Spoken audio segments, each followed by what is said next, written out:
Aujourd'hui, j'aimerais partager quelque chose de très bien, quelque chose de très intéressant avec vous. On commence à s'habituer. Moi, c'est Degas Saman. J'espère que vous pourrez me faire un email et peut-être me parler de vous. Afin que peut-être que je pourrais vous inviter gratuitement à une de mes conférences et on pourra parler, on pourra aider à faire avancer les choses.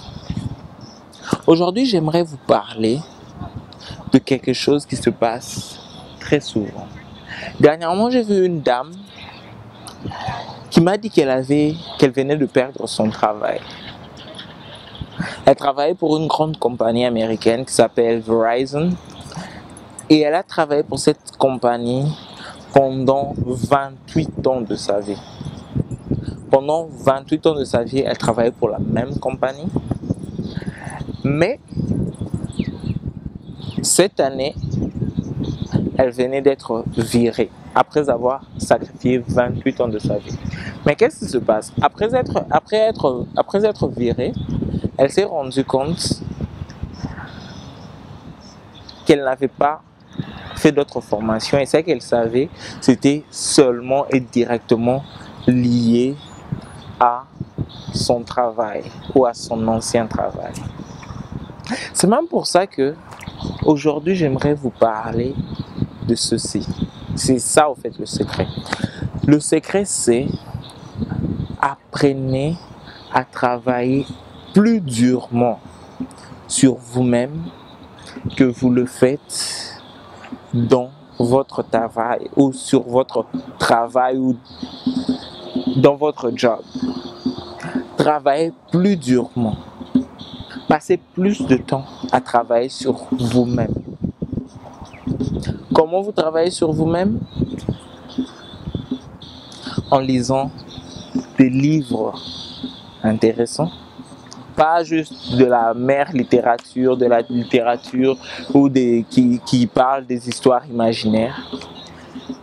À lire, vous devez apprendre à lire des livres qui vous aident à développer votre personnalité, de la biographie de personnes qui ont passé des moments peut-être durs et qui ont pu s'en sortir.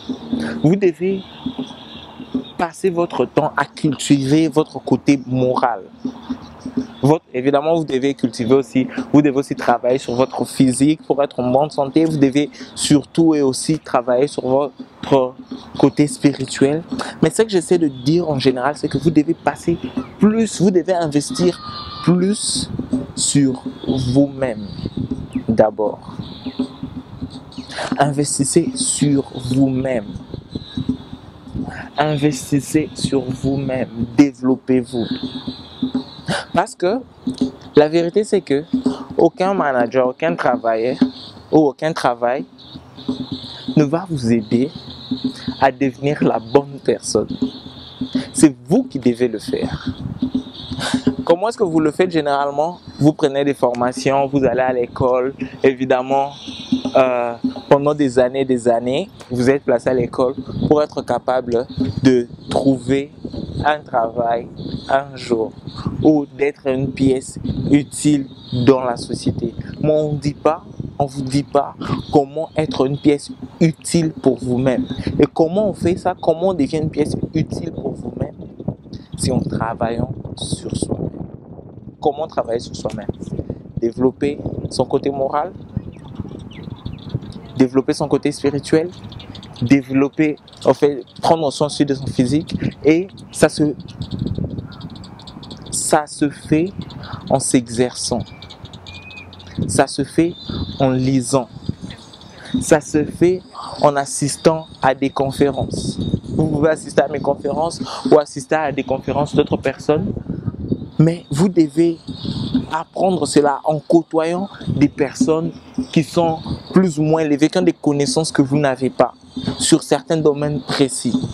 En faisant des expériences, ça c'est à ne pas oublier, vous devez faire des expériences. Et même si ça ne marche pas, rappelez-vous d'une chose, c'est qu'on échoue seulement quand on n'apprend pas de l'expérience, quand on n'apprend pas de ce qui s'est passé, quand on n'apprend pas de l'erreur qu'on a commise. Tant qu'on apprend de l'erreur qu'on a commise, on a gagné. Donc, une fois encore, apprenons à travailler plus durement sur nous-mêmes que sur notre travail, que dans notre travail. J'espère que vous avez aimé le numéro. On se revoit très bientôt pour un autre numéro.